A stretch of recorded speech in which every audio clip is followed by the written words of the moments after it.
Dan Campbell talking yesterday about the win over the Cincinnati Bengals. Had a number of guys who played really well.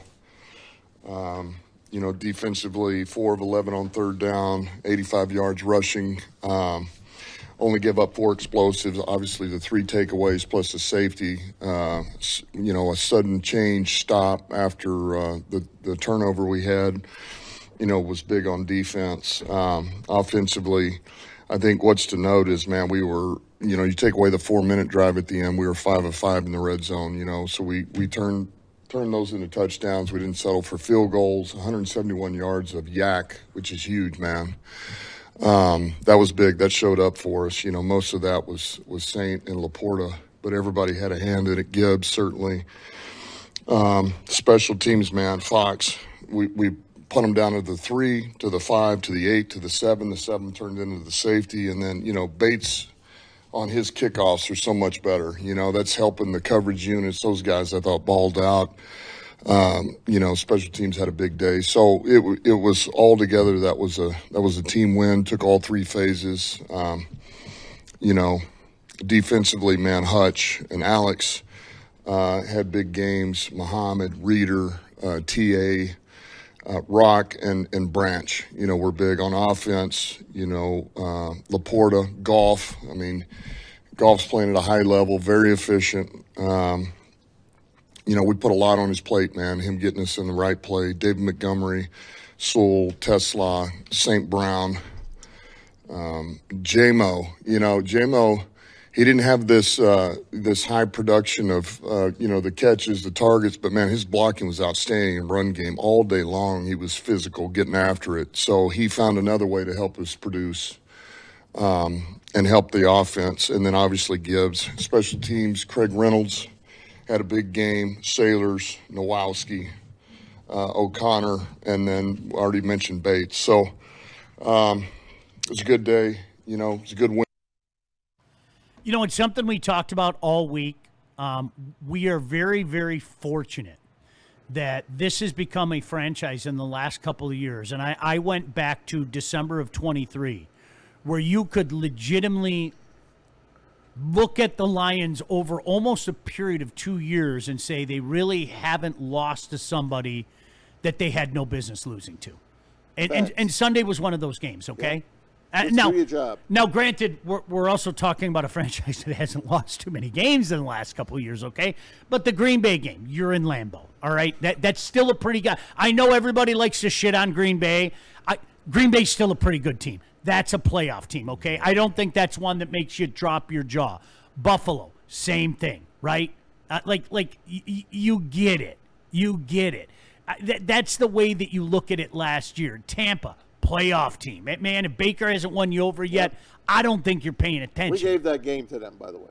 We were terrible in the fourth quarter from a play calling standpoint. We gave that game away. We really, really were. So this is T.A. before we found out about the extent of his injury. Let's hear from T.A. He's talking about, I have been banged up. And I said it yesterday before we even knew about all this, okay?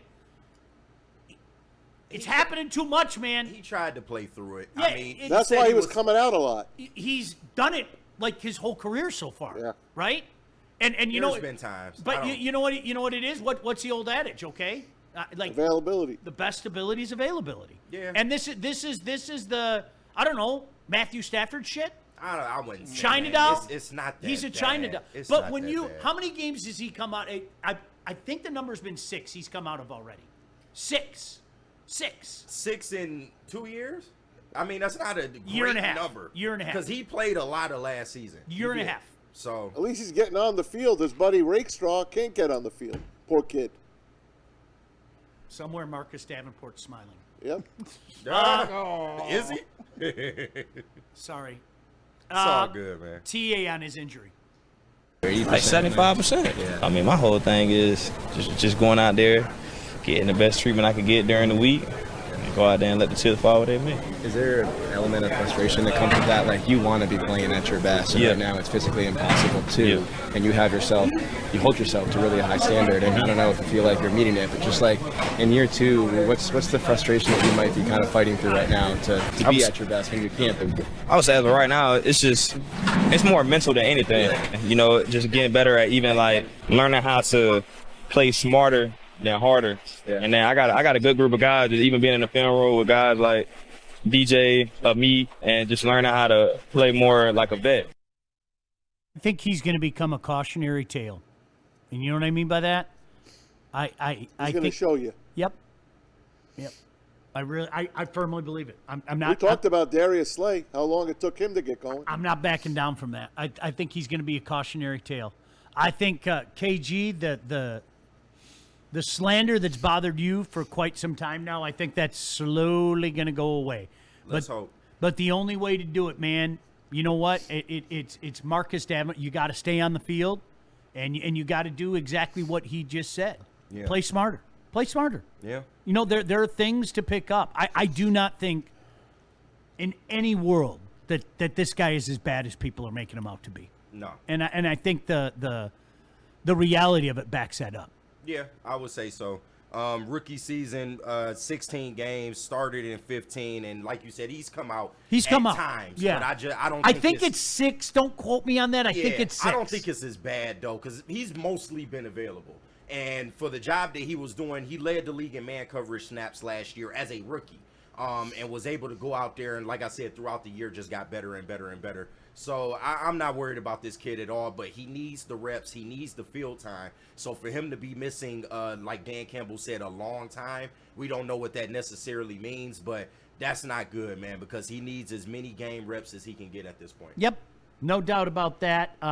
Then, of course, it came down Dan Campbell with the TA update. Well, he was, man, I just thought he was very competitive. I thought he was calm. I thought he was cool. And I thought this was one of the better games he's played in a while. I thought he was really good. And, you know, we put a lot on him, and I thought he answered the bell. So, unfortunately, he's going to be out for a while. He's going to be out for a long time. The rest of the season type? I don't know that, but it'll be a while. It's going to be a while. I hate playing this game. How many times we got to hear that? Define he's going to be out for a while and he's going to be out for a long time. And I don't know who the reporter was that said for the whole season, and he said, I don't know that. So when I hear all that, all right, we have no choice but to speculate. Yeah, clearly he's going to be on the show a majority of the season. Yes. Is what it sounds like. I don't think you can count on him this year. That's what I'm worried about. Maybe you could get him back for the playoffs, but we don't know the severity of the shoulder injury. That's what I'm worried about. I don't want to see the kid ruin himself for the playoffs. That's the issue. If he does come back, like, I do mean, you really want to risk it? It's not like he hasn't played this year. So I mean, I wouldn't be against it, especially depending on what options you may have available to you at the time that they are in the playoffs. We were just fucking talking about this yesterday. Yeah. Like, they made a clip of it. The next man up stuff. Like, literally. We were just and welcome, Sean. Well, KG, you out there. And you know, KG, I saw that clip afterwards, and I vomited. But it's exactly what we talked about. I'm just not. News dropped as soon as I posted it too. That was crazy. I am not gonna let my brain go to that place. No. Deep down inside, I think all of us, that inner child inside of all of us, is going, oh no, here we go again.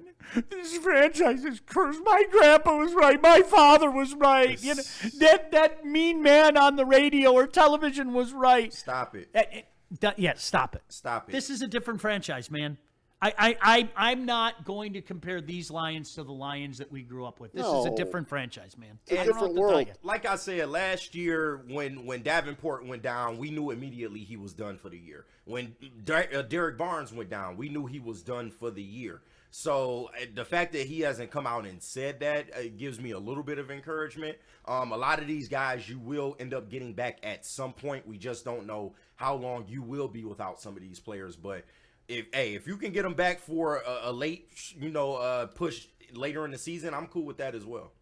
This reminds me of the injury that happened to C.J. Gardner-Johnson against Seattle. Huh? CJGJ. Oh yeah, he wanted to I mention haven't heard his name. That's Easy's guy, and we'll talk about that. Yeah, you got to tell me that story. Yeah, I KJ. do. My bad. I So got you. CJ was out 90% of the year, but he came back at the end of the year. Wasn't great, but he came back at the end of the year. I expect probably the same type of injury to Terry and Arnold. And you don't want to ruin this kid. This kid's second year in the league. You got to make sure that shoulder's not going to do whatever it's been doing, popping out, doing whatever. Dr. Pierce will be on with the guys a little bit later. He'll talk about the injury. But yesterday, Braylon and Shep, and Braylon brought this up. Why not give Aaron Glenn a call and see if you could bring Sauce Gardner home to Detroit? I don't think it's out of the question. It's not. I don't think they'll trade him though. Especially the way they're Why? They don't have a lot Listen, of talent left on the team. The Jets are going nowhere. They're 0-5. They're completely scratch, building from the scratch. Give them a first-round pick, whatever the hell else they want. Go get Sauce Gardner. I don't hate it. I don't know if I'm trading the first for Sauce. Hell yeah, you are. I mean, I Listen, might. Sauce is a really, really good corner, but I'm not trading the first round pick for him. If he goes for a second, I'm all for it. You keep the if first. If he goes for a second and I can give you some extra stuff, I'm all for it. I don't know if I'm trading the first. You're not going to last the year with the guys. Rock Ya-Sin. You're not going to last. There might be other options. Teams are going to torture you. There might be other options. We talk about Tariq Woolen. He could be another option. It's just I don't think you need Sauce Gardner. But if the opportunity presents itself, then go get it. I'm just not, me personally, I'm not spending the Do you know, first can round. I say this again? Do we trust Brad Holmes? Has he earned your trust? Absolutely. Yeah, I get it. Do you remember last year? I go back to the Green Bay game in particular. I am not joking. That there were a couple moments during that game, that Thursday night game. I was watching with my buddies, and we were going, "Who's that? Oh yeah, we picked him up on Tuesday. Who's that? We picked him up on Tuesday, right?" I'm going to say the same thing. Okay, I think you can get through a regular season, especially with as prolific as this offense is and the pieces already in place. However, I think you need an upgrade if we're talking about a championship. And by that time, this comes back to what Maz said. And Maz, I can't help but think of your New York Giants, okay?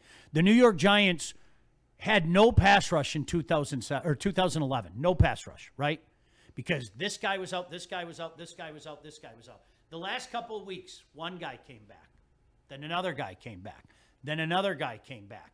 And this middling team with no pass rush suddenly had a ferocious pass rush and a pass rush that put so much pressure on the opposition that they eventually won the Super Bowl that year. Yep. Like, that's real. That happened. So this isn't, oh my gosh, the sky is totally falling because, yeah, we could get some guys back. We could is being the key and operative word. But if we're in a position where you might not be getting some of these guys back, yeah, I think drastic times call for drastic measures. And I believe I have no problem with him making the big, bold move. Yeah. It's not his DNA. No, it's not. We've kind of shown that. Yeah. But to your point, Maz, I have no problem if that's something he decides to do. None.